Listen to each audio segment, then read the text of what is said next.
guys, and welcome to today's Coffee in Christ. Thanks to the wonderful people who got us these mugs. That's great. Or the wonderful person who got us these mugs. Thank you. Fantastic. I am continuously amazed by kids, especially little kids, and the grasp they have of reality. They always seem to know more than what they let on. And perhaps the most interesting aspect of them is their why questions. The why questions? The perpetual why questions.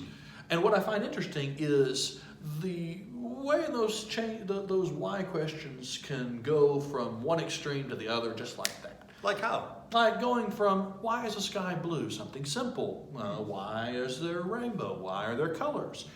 To something existential such as, well, why do we exist and how can we know for sure that we do in fact exist? And it's like one question to the next. It doesn't skip a beat. And they seem to somehow think those two questions are equal. And as a parent of a 6-year-old, I'm generally faced with a question of how to respond. And I suspect that you guys are as well, for those of you who are parents or have been parents. How do you respond to such a deep question? Well, we can ignore it, in which case the why question comes back around. We can make up an answer, which generally doesn't go well later in life, or we can try and somehow engage with it. And perhaps the best thing to do, or the phrase that we should practice the most is, I don't know. I don't know what it is about that phrase that makes us uncomfortable. The phrase, I don't know, I don't have a good answer for you. I don't know why we have struggled so much to simply say that one phrase. You know, we encounter why questions a lot throughout our lives. And as you go through life, you'll encounter more people who ask the question, why? Sometimes it's something simple, like, why did I go to the grocery store? Or why did the Bears win? I don't. Why would the Bears win?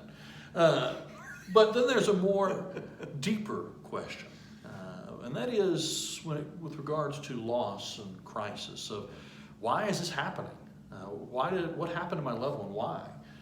Why am I sick? Why did I lose my job? Why?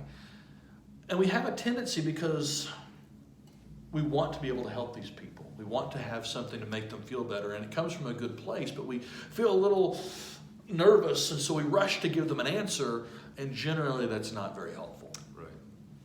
Think about Jesus and how he reacted to crisis and loss. There with his loss of his friend Lazarus in John chapter 11. It's been 3 days since Lazarus died, and Jesus shows up on the scene and is greeted by Mary and Martha, both asking the question, why? Why were you not here? You know, if you'd been here, my brother would not have died. And Jesus could have responded in a bunch of different ways. He could have responded, well, don't you trust me? He could have responded in all kinds of ways. And he, in fact, knew that in just a few moments that Lazarus was going to be raised from the dead and everybody be very happy. So he could have simply said, just trust me, it's going to be all right. But he doesn't do that. Rather, he simply cries with them. The shortest, but yet one of the most impactful verses in the Bible, Jesus wept. He just feels with them. We ought to take a lesson from Christ. When we encounter individuals asking why questions, why is this happening to me?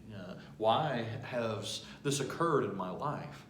Rather than rushing to give them an answer, we ought to just simply be with them. An answer such as, I don't know, or I don't know, but we know that God remains faithful. Those might be acceptable answers, but just simply sitting and feeling with them and being with them is perhaps the most helpful thing that we can do when we face those why questions. May the Lord bless you and keep you. May his face shine upon you and give you strength.